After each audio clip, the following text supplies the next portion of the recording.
à la tribune. Il est le premier à prendre la parole pour ce premier meeting commun avec Marine Le Pen.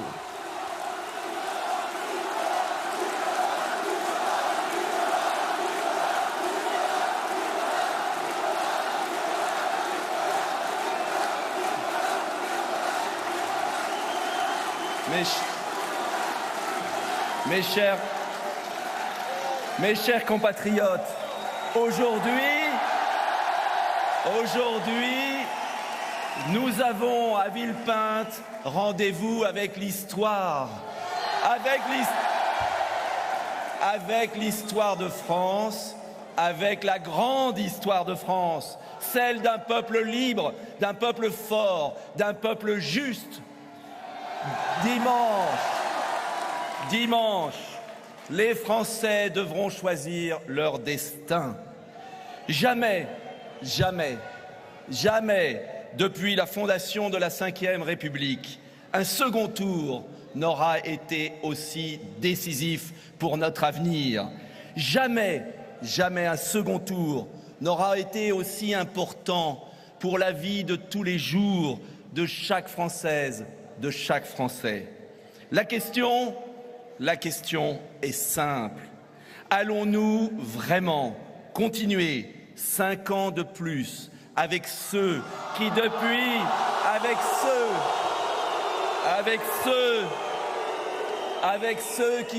20 ans ont enchaîné notre pays, ont abîmé notre société et ont tant fait souffrir les Français? Oui, la question est simple. Allons-nous enfin reprendre notre destin en main? Car ne vous trompez pas, élire Emmanuel Macron, ce François Hollande junior, immature. Élire Emmanuel Macron, ce François Hollande junior, immature et agité, reviendrait à enfermer définitivement la France dans la prison de l'Union européenne. Une Union européenne qui n'a rien à voir avec la belle Europe que nous voulons construire, celle des nations libres et des projets concrets. Vous le savez, élire Emmanuel Macron, c'est soumettre notre pays aux puissances d'argent et c'est se résigner à la pire régression sociale depuis la libération. Élire Emmanuel Macron, c'est dire adieu à nos valeurs, à nos terroirs, à notre identité, à la culture française dont il ne reconnaît d'ailleurs même pas l'existence. Enfin, élire Emmanuel Macron, vous le sentez bien, c'est mettre le doigt dans l'engrenage d'une fausse démocratie où le pouvoir du peuple est confisqué par celui des lobbies et des commissaires européens. Alors oui, entre la finance et la France, il faut choisir. Je n'aurais jamais pu me regarder dans le miroir de l'histoire de France s'il avait manqué une seule voix pour gagner dimanche. J'ai donc... Attendez la suite. Attendez la suite.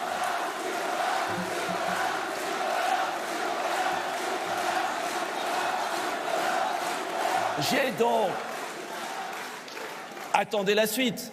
Vous ne savez pas encore la réponse. Est-ce que vous connaissez la réponse? J'ai donc choisi la France, j'ai choisi Marine.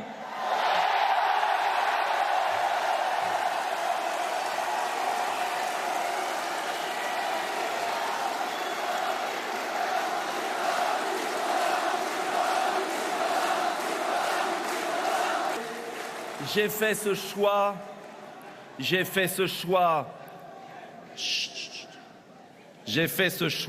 en conscience. Je l'ai fait en pensant d'abord aux larmes des ouvriers dont les usines ont été délocalisées.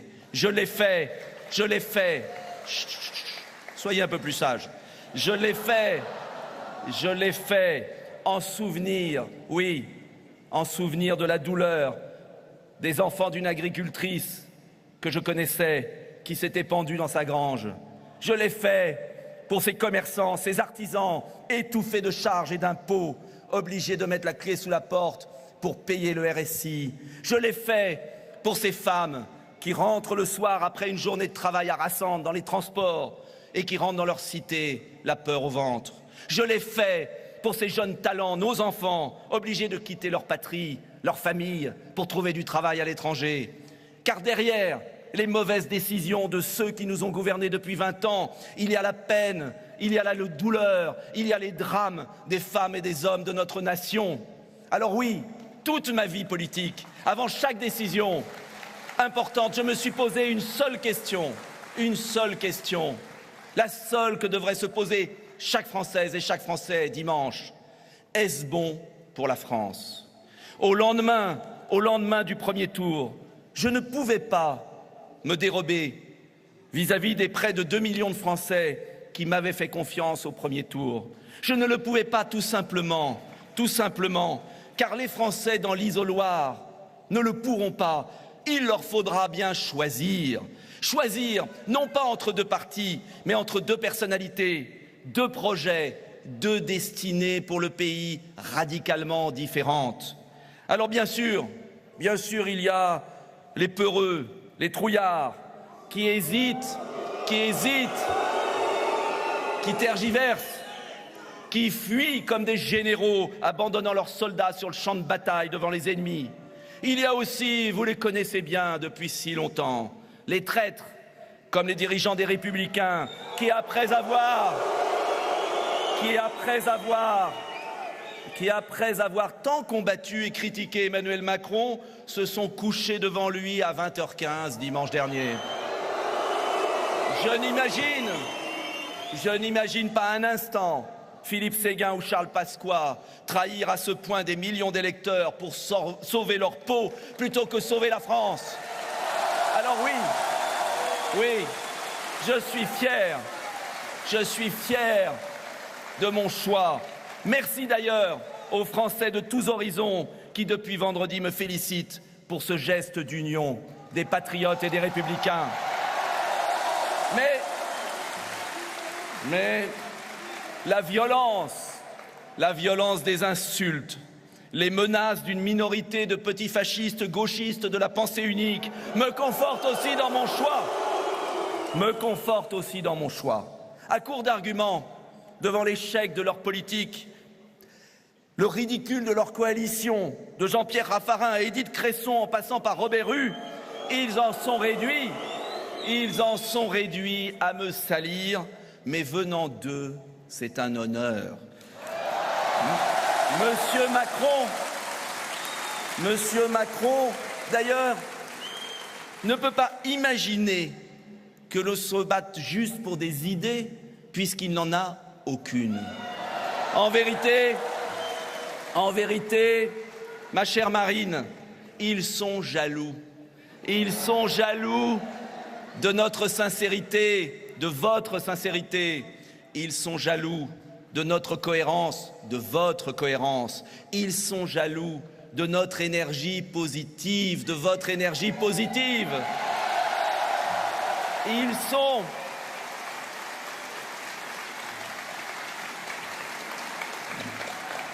Ils sont d'autant plus furieux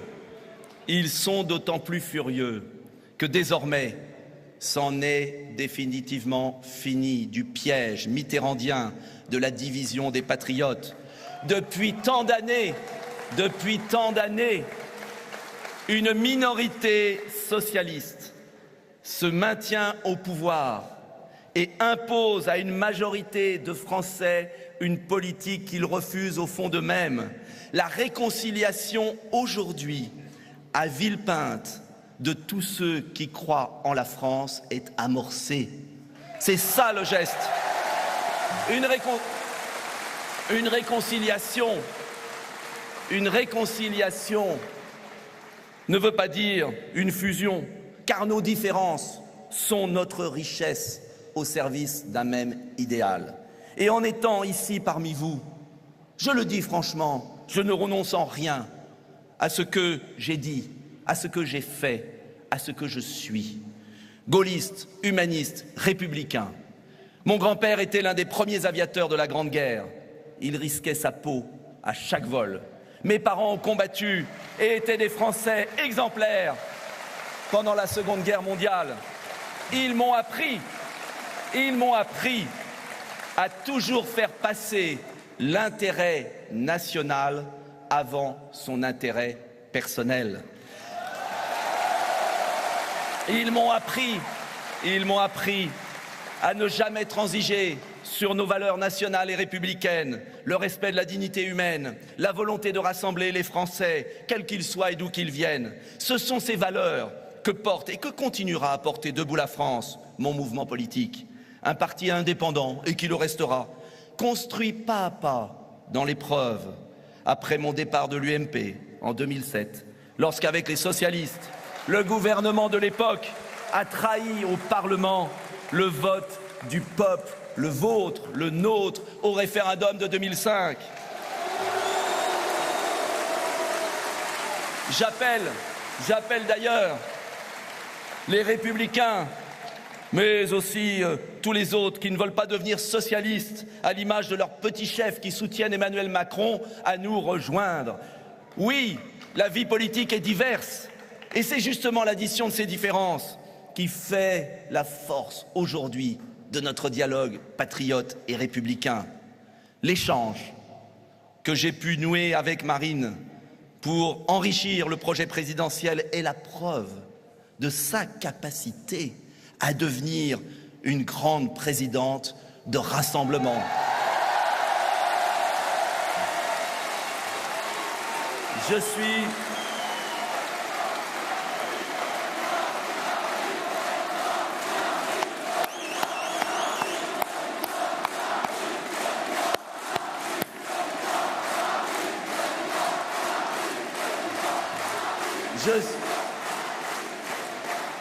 Je suis aussi ému et conscient de la grande responsabilité qu'elle a décidé de me confier une fois élue. Et je le dis aux Français qui nous regardent, nous sommes désormais unis, non pas seulement pour gagner, mais pour gouverner et pour bien gouverner au service de tous les Français.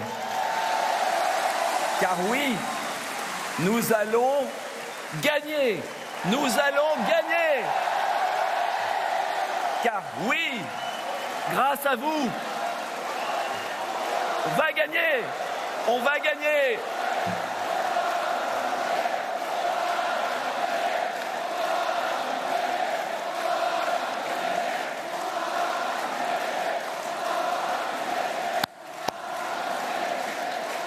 Oui, l'enjeu de dimanche, l'enjeu de 2017, c'est de sauver la France, de la reconstruire patiemment, avec sérieux, mesure, calme et détermination. Le devoir du Premier ministre sera d'additionner les personnalités sincères qui veulent nous rejoindre, de démultiplier les énergies pour redresser en profondeur notre pays. Ma méthode, se concentrer sur les enjeux essentiels pour s'attaquer enfin aux racines des problèmes qui n'ont pas été traités depuis 20 ans dans notre pays. Alors oui, il faudra en priorité libérer nos TPE, nos PME, nos artisans, nos indépendants du poids des charges pour relancer l'emploi.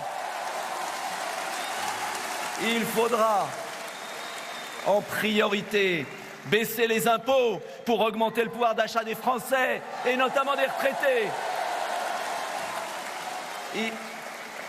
Il faudra remettre en marche l'ascenseur social par la récompense du mérite, de l'effort à l'école comme au travail. Il faudra projeter la France dans le XXIe siècle en investissant massivement dans la recherche. Il faudra restaurer l'État régalien pour contrôler nos frontières et soutenir nos policiers et nos gendarmes. Bien évidemment, tout cela ne sera possible qu'en retrouvant notre belle indépendance nationale. Tout cela ne sera possible qu'en se libérant de cette prison, de cette mauvaise Union européenne, pour rebâtir la seule Europe qui peut marcher, celle de nations libres qui coopèrent entre elles sur des projets très concrets. Alors oui, dans l'esprit de celle d'Ariane, d'Airbus, d'Erasmus, il y a tant de domaines d'avenir où nous pouvons travailler en toute liberté avec nos amis italiens, allemands, espagnols ou anglais. Je pense notamment à la lutte contre le cancer, à la maladie d'Alzheimer, je pense à la transition énergétique, à la voiture de demain, ou encore aux grands défis du développement de l'Afrique sans lequel nous ne pourrons pas maîtriser nos flux migratoires. Alors oui, pour conclure, la France est une grande nation qui va réveiller pour le meilleur les peuples d'Europe. Une grande nation qui va à nouveau parler d'une voix forte et libre au monde entier. Marine, les Français sont impatients de nous voir au travail. Dimanche, chaque Français, avec son petit bulletin de vote, aura dans sa main, l'avenir de nos enfants. Ne l'oubliez jamais. Françaises, Français, dites non à cette France low cost, à cette France soumise, à cette France du conflit d'intérêts permanent, à cette France de la souffrance collective.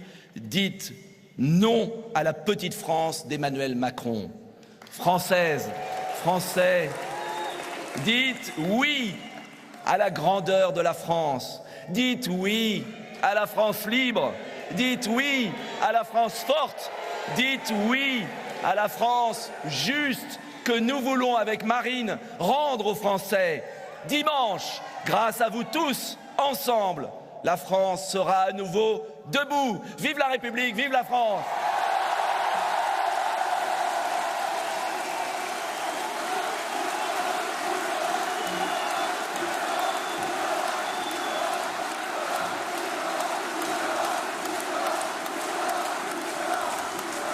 Dans quelques minutes, Marine Le Pen va prendre la parole. Et là, c'était Nicolas Dupont-Aignan